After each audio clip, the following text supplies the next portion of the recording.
A Closed Mouth Doesn't Get Fed by Verlisa Hooks. Narrated by Joyce Licorice. All rights reserved. Chapter 1. Have you ever heard the saying, a closed mouth doesn't get fed? Stop being afraid to ask for what you want. This book is by Verlisa Hooks. Narrated by Joyce Licorice. Don't expect others to read your mind. We've all been there. We've all needed help and wished someone would see our need and feel compelled to fill it. We do so much for others without asking for anything in return and wish our efforts would be validated when we need assistance. This simply isn't practical and is a root cause for many of the issues that come out on a therapist's couch.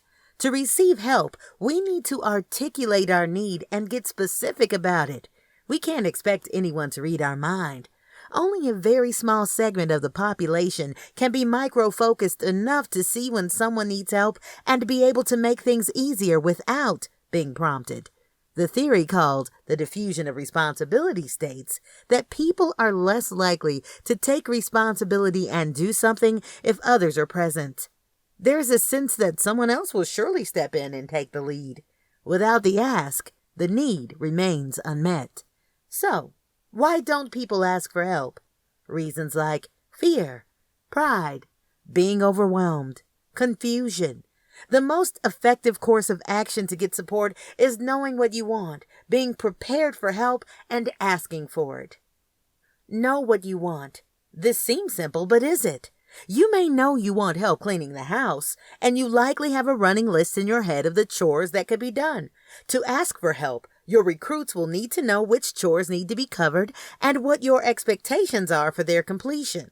The more specific you are about what you need, the better. Be prepared for help. Before you ask, be prepared. Have what you need on hand for the people supporting you. Do you need any physical items to get the help you need? Will the people supporting you need resources to help? Know what is needed to get the job done and be ready with it when the time comes. You may have a running list in your head of what it takes to get the task completed, but that info has got to be transferred to the people helping you out. Ask for help. Be direct. This doesn't mean being forceful, bossy, or rude. Just be direct. I need help getting Lovely to school on Tuesday morning. Would she be able to catch a ride with you if I have her ready to go at 7 a.m.? In this scenario, you are slating what you want, specifying that you will have your daughter ready at a very specific time, and being direct about what you need for support. All the bases are covered.